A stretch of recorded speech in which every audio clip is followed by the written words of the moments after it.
Bruce being trained by Alfred, who's an ex-Marine. The Batman mask without contact lenses so you can see Bruce's eyes. Harvey Bullock is a skinny detective from LA. What the hell kind of madness is this? Well, this, my friends, is Batman Earth 1. This hardcover graphic novel was released about 2 days ago, I think. And I didn't even know it was coming out. I just happened to be in my comic book store and see a stack of them on the shelf, and I automatically grabbed one because I've been hearing about this for about 2 years now and was psyched to read it.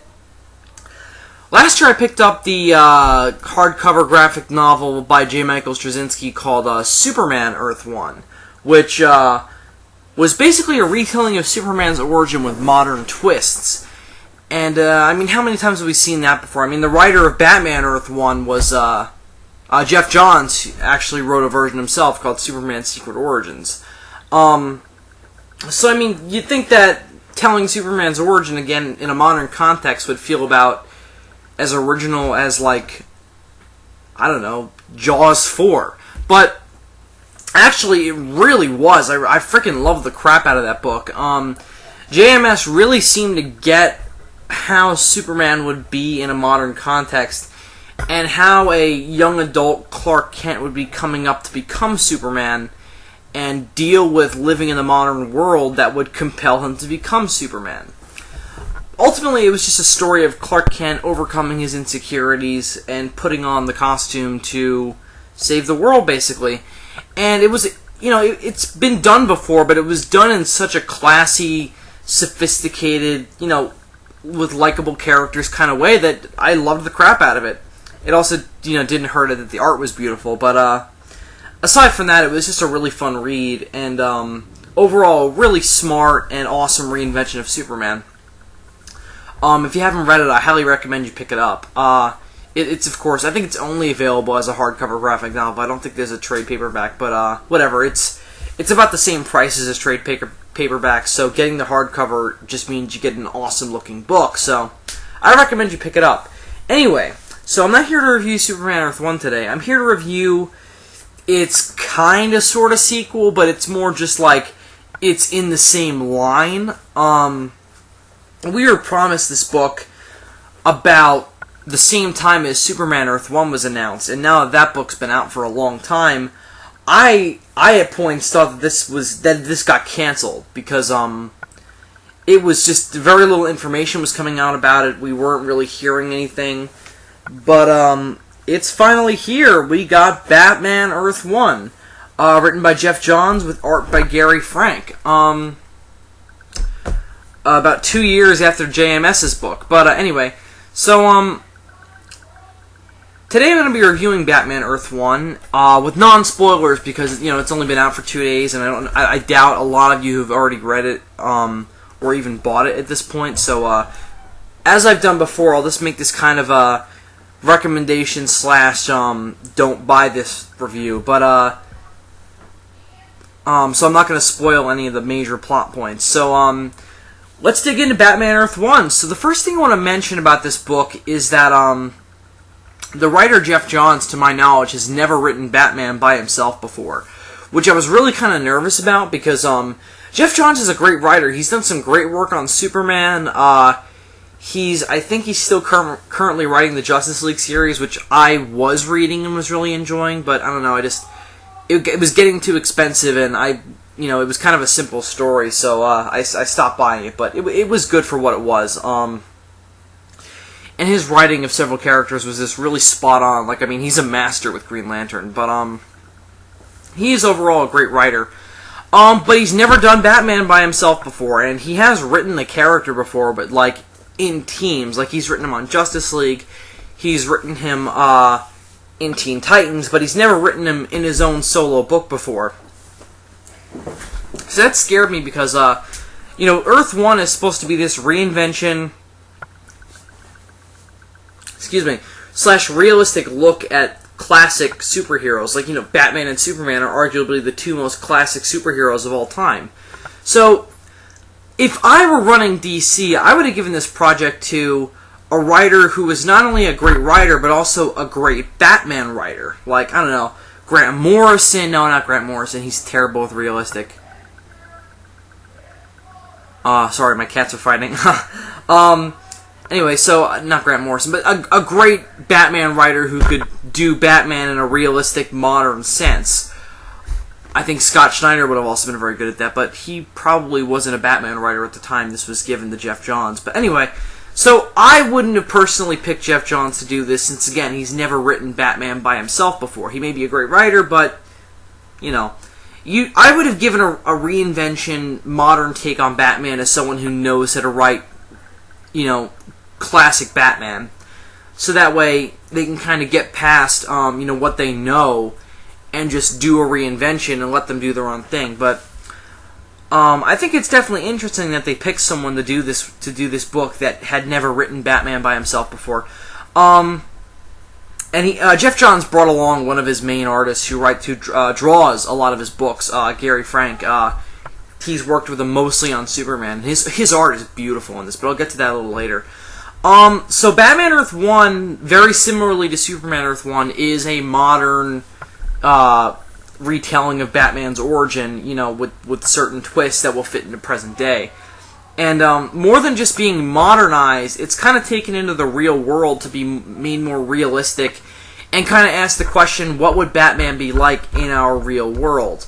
I'm going to say it right now, I think Superman Earth 1 had a better reason to do that, since Superman's such kind of a controversial superhero these days, especially, in terms of what he would be like in the real world. And I thought that took a much more interesting angle at looking at that than I think this book does at looking at Batman. I mean, Batman would certainly be interesting if he stuck Bruce Wayne in a modern context in the real world, but it's not nearly as interesting to me as Superman. But this book doesn't really even...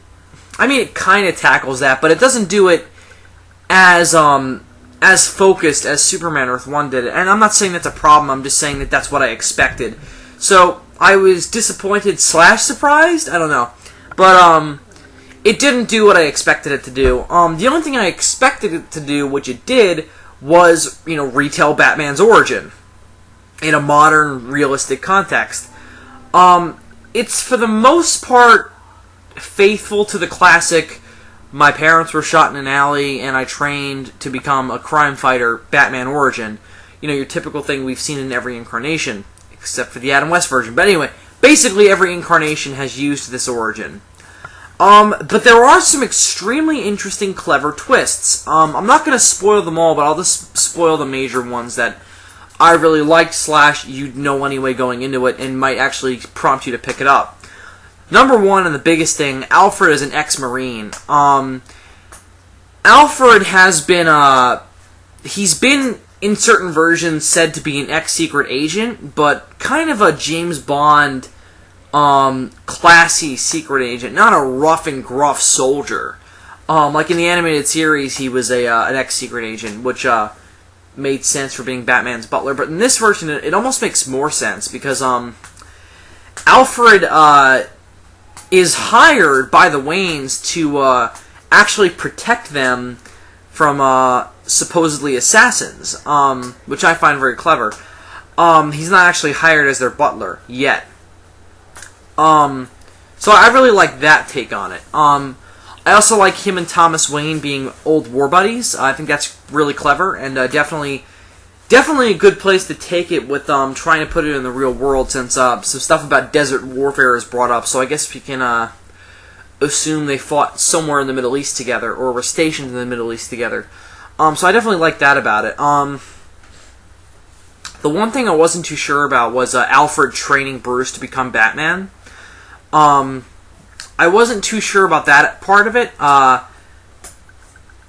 Like, I was kind of apprehensive about that, because, you know, I love the idea of Bruce traveling the world to become Batman. It makes it seem like he has to work harder to become Batman. Like, he has to alienate himself from his elements to become Batman. But in this version, he just stays right at home, and Alfred trains him.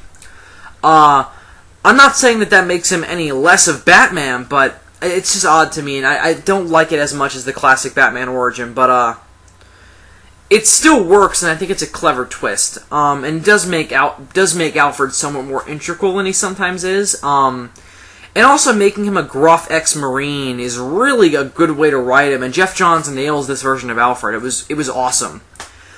He really knew how to write this character. Because he didn't just do classic Alfred with the ex-Marine background. It was an old Englishman who was an ex-Marine. I mean, he was a gruff, very, I don't want to say cold, but very kind of down-to-earth, short-tempered, old Englishman. And he wrote him very well like that. I really enjoyed reading him, especially in his conversations with Bruce. Because Geoff Johns completely nailed the chemistry between Bruce and Alfred. I completely bought that they've known each other for years, and that Alfred brought this kid up after what happened to his parents.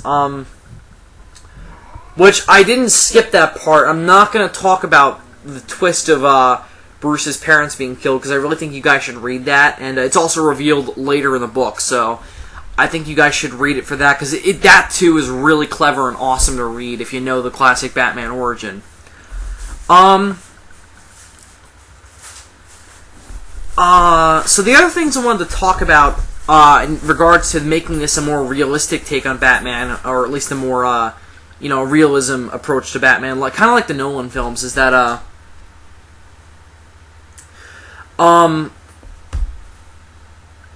actually just brought up an interesting point, that this is kind of like how Nolan did Batman in his movies. He took a realistic, what if Batman existed in our real world approach to it. But I think he even took it a little bit further than Geoff Johns does. I mean, Nolan was like, you wouldn't be able to have Superman in that universe in the movies. I mean, it's very clear that Superman exists in this universe in the comics. I mean, it's Earth 1. I mean, he shares a universe with the other JMS book. So, I mean, I don't think you could ever have Superman in Christopher Nolan's Batman movies without, raising a few eyebrows. But this universe is dirt. Excuse me. It's very late at night. Definitely fantastical enough where Batman's supernatural villains and, of course, his other fellow Justice League members can exist. They just, they're just not integral to the story, so they're not in there. All the villains, quote-unquote, Batman fights in this book are more of his realistic villains that you might see in the Nolan films, so it's similar in that regard, but it has a very different tone from Nolan's movie, so it's definitely not just Batman Begins / Dark Knight, the comic book. It's definitely got its own style. I really like, I don't know, I would assume Gary Frank came up with the design since he did the art, but I really like his reworking of the Batman costume. It's actually very similar to what we have now in the New 52, except it doesn't have armor, so it's superior there. Since it's basically like kind of like bulletproof Kevlar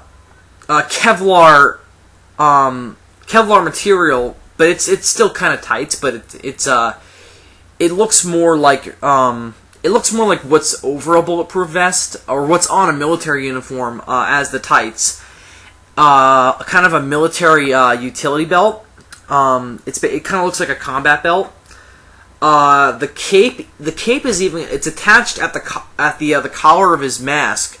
So even then, it almost looks like a special ops uniform. So it's very cool there. It definitely looks like it was made from military materials. The mask itself, the biggest thing that's drawing a lot of attention about the art in this book,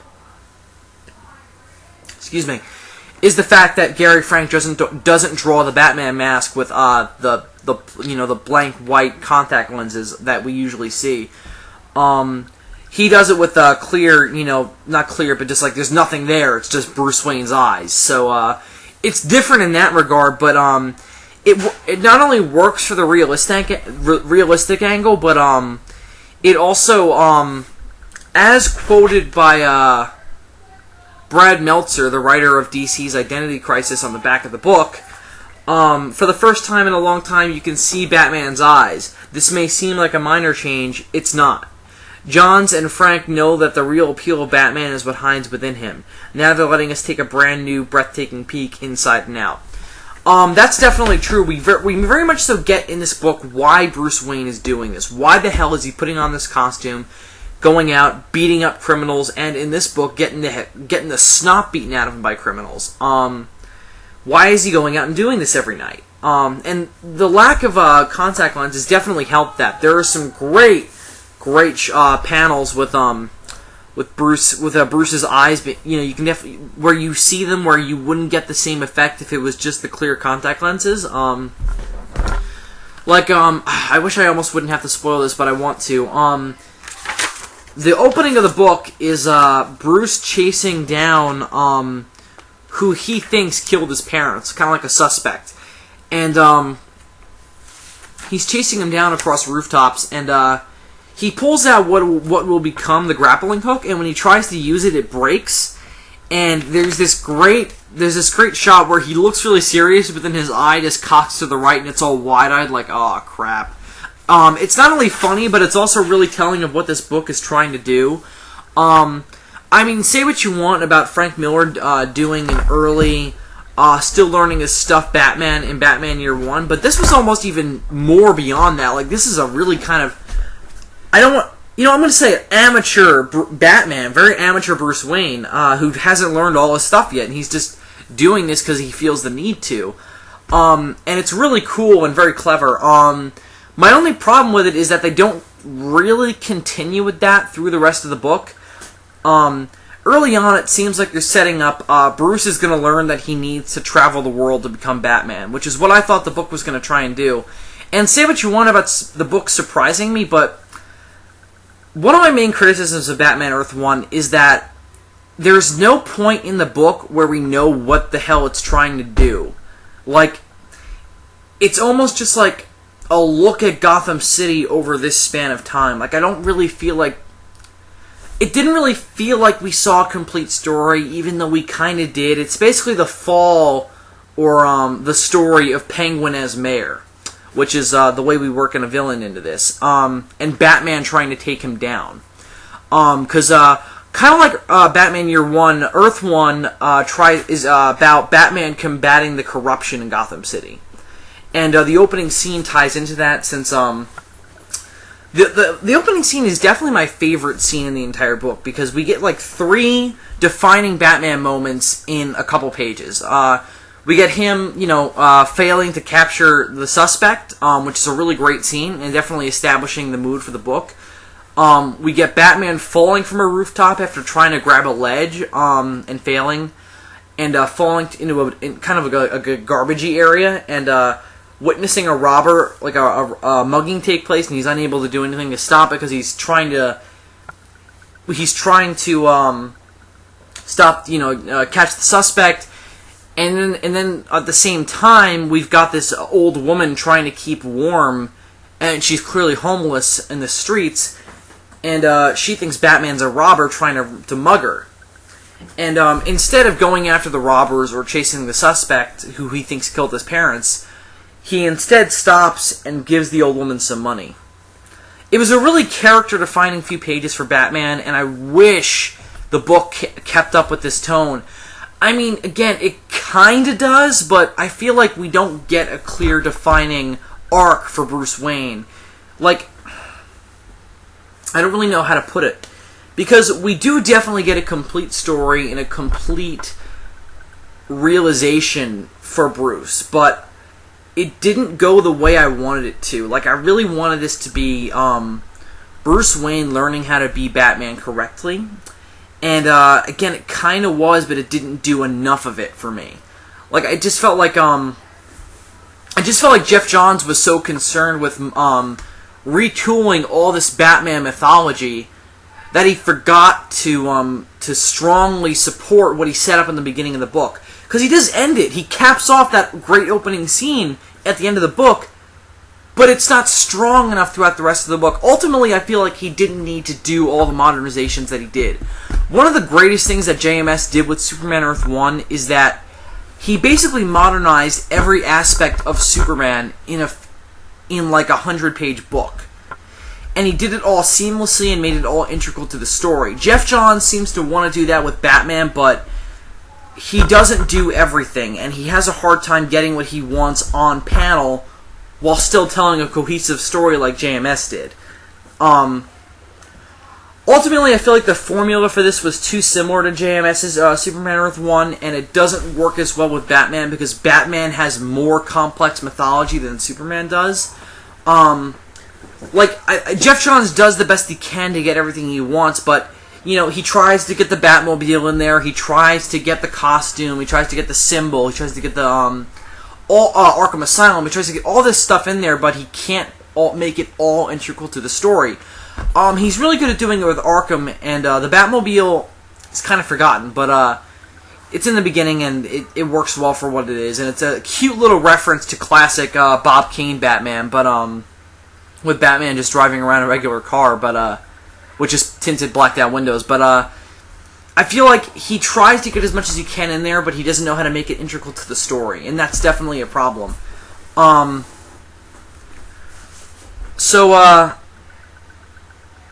The last thing I want to cover before I get into the art about, the story and Geoff Johns' writing is that, the way he writes Bruce Wayne, I was really nervous going into this because, again, I don't love the way he writes Batman in the Justice League and with the Teen Titans. To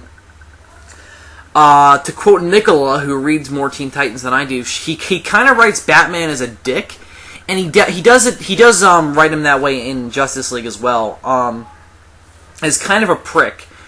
I was really worried that he was going to do that with this. He didn't most of the time. He bordered on writing Bruce Wayne as kind of a whiner, but it wasn't so bad that I found him unlikable. Bruce Wayne was definitely likable in this, and definitely not the prick that we've been getting in Justice League. But he bordered on being a whiner. There were some scenes where I was like, dude, just shut up and put on the costume. There's, him as a kid was pretty whiny and annoyed me, but it did also play into why he becomes Batman, so I liked that. But overall, he was a little bit too whiny for me, but I suppose it worked for Geoff Johns trying to emphasize that Bruce was kind of a spoiled brat before he put on the costume. He has this great line that I'm going to try and find that he says to Thomas Wayne before he's murdered. Screw it. It basically comes down to, you're sheltering Bruce too much. He doesn't know what the real world is, and that plays into when he becomes Batman. One of the best points in this book, one of the major great story aspects, is what Bruce is trying to accomplish as Batman. And Harvey Bullock is. I'll cover this too, since I had that teaser in the beginning with Harvey Bullock being skinny. He uses Batman and Harvey Bullock as kind of parallel characters in that they're both trying to make Gotham City a better place, not by adapting to its rules, but by trying to change the bar, so to speak, as trying to set the example to light the way to a better Gotham. Harvey Bullock is a detective who ran a TV show from LA, and comes off as kind of a phony, who sometimes faked homicide scenes on a back lot in LA to make his show more interesting. He's a real detective, he's a real cop, but he bordered on being a phony. And in this, he's very much so a white pearled smiled kind of TV show host character. He's very much so always smiling, always looking dashing, that kind of person. And that's not Harvey Bullock, but I think it worked well for this, in that he's gonna turn into that. And that's the difference between him and Batman. But the point is that Harvey, and he's partnered with Detective James Gordon. And by the way, I also really like the way Geoff Johns writes Jim Gordon. But the thing he does with Bullock and Gordon is actually pretty brilliant, because he shows that even Detective Gordon, who's this very, very humble, wholesome, good cop, can be corrupted by the city, and he has been. And Harvey Bullock comes along and beats the shit out of this street corner kind of pimp who's been threatening Gordon that if he arrests him, that and the whole police department, that if he's arrested, that he'll have their loved ones killed, and he actually is the reason why Jim Gordon's wife is dead. So I really liked that he just beats the crap out of him and says, whatever, we're cops, we are the law, we have to uphold it.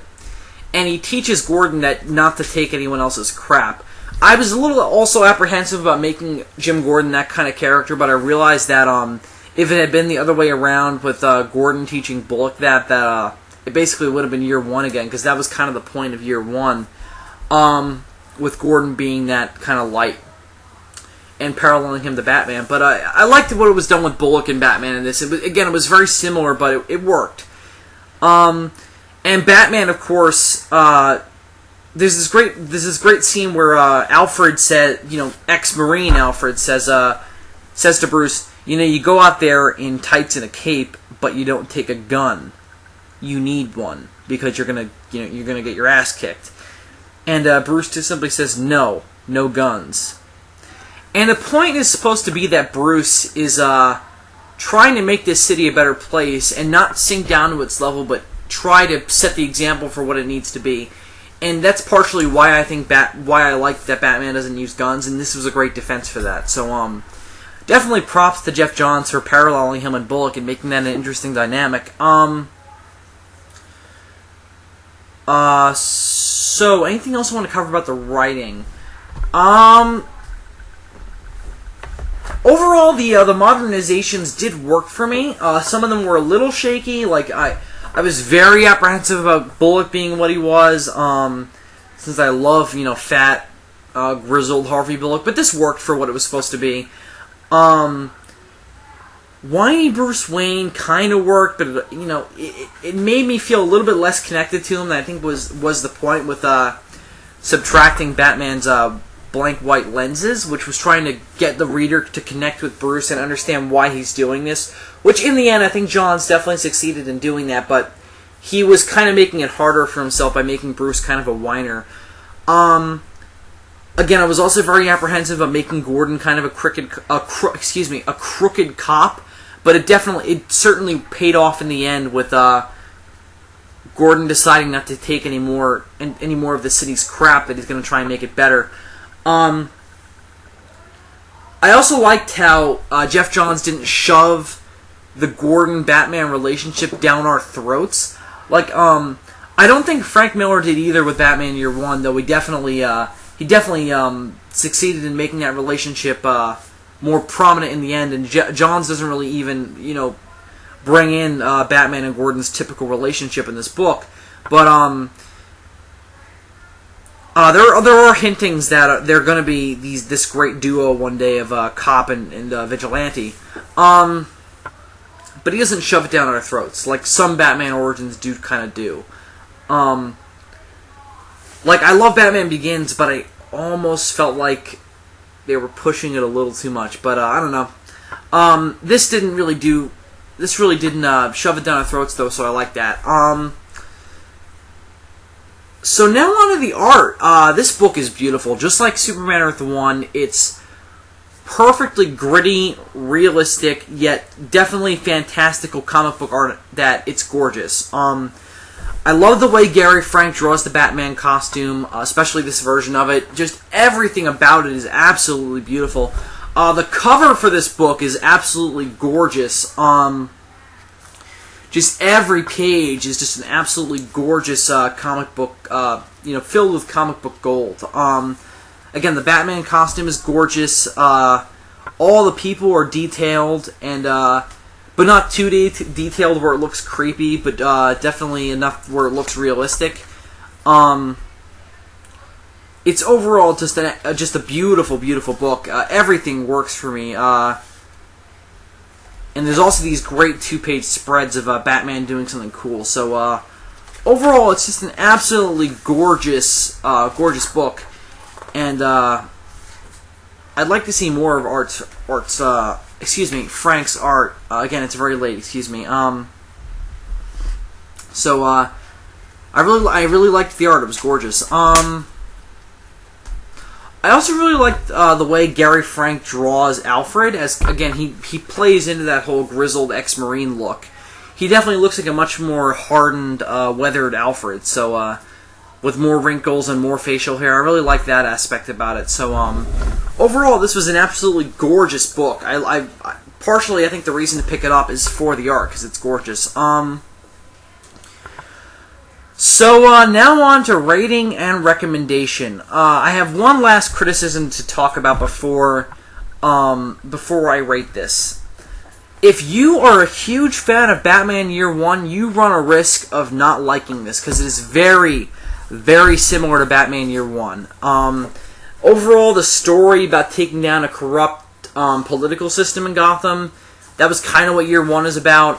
The amateur Batman is kind of what Year One is about, but what was different enough about this was the twist to Batman's origin, the much appreciated by me idea, or aspect of this being Batman's story and not Gordon or Bullock's story. That's one thing that I don't want to say made it better than Year One, but definitely made it different enough from Year One, is that this is Batman's story. So, although the ending does kind of ruin that, but I'm not gonna ruin the ending. But this is definitely Batman. He's the protagonist. His story. Not Gordon. So I really like that about it. But if you're a fan of Year One, you're definitely gonna notice the similarities, and you might have a problem with them. It didn't really bother me, though I definitely did notice them, and it did make me raise my eyebrows at points at how similar it was, especially with what they made the Penguin. So, which, by the way, I really liked what they did with the Penguin, but, and it was definitely a very similar character to, the character we usually see, but, different enough where it was definitely interesting and worked for trying to make this a more realistic Batman universe, by making him the mayor and a corrupt mayor. But also very clearly insane, so I really appreciated that, and overall Geoff Johns writes the Penguin very well. But if you like Year One, you may have a problem with this, but I am not a huge fan of Year One, so I definitely liked this more than your huge Year One Frank Miller buff might. So, definitely proceed with caution if you love the crap out of Year One. But otherwise, if you're a Batman fan, I think that this is a very much so go out and read it, just for the tweaks to the origin, and the art, and overall just the reworkings that Geoff Johns has made to the origin. So I say if you're a Batman fan, definitely go out and read this. Also, maybe if you're not even a Batman fan, I think maybe if you're just trying to get an idea of what the character's supposed to be, maybe I would say if you're just starting out reading Batman, this actually might be one of the first graphic novels I would say to pick up, aside from the classic stuff. Like if you're looking for modern Batman, I say pick this up along with Frank Miller stuff and Jeff Loeb's Long Halloween, all the required Batman reading material. I say once you read that, then give this a read, because it's definitely got the bare basics of who Batman is, but it's also a really good exploration of why he does what he does. So I say it's good for an early Batman reader in that regard. But even as a seasoned Batman reader myself, I definitely liked it for that. So I really enjoyed the crap out of this. It's got its problems. Again, it's a little bit too similar to Batman Year One. Geoff Johns does definitely border on writing Batman as a whiner. There's some inconsistent story points, and overall, the book does definitely have a problem with telling an overall story that also incorporates the modernizations of all of Batman's mythos, like JMS so easily did in Superman Earth 1. So, Superman Earth 1 was definitely better than this, but this was also very, very good. I say it definitely lives up to the hype that's surrounding it. So, I'm going to give Batman Earth 1 a 4 out of 5. I highly recommend you pick it up if you're a Batman fan, or if you're just looking for some good current comics. It's very good. So 4 out of 5, check it out. Thank you very much for listening. Be sure to check out my Godzilla-thon coming in August, where I'll be reviewing every single Godzilla movie ever made. So thank you very much for listening. Zazubaar out.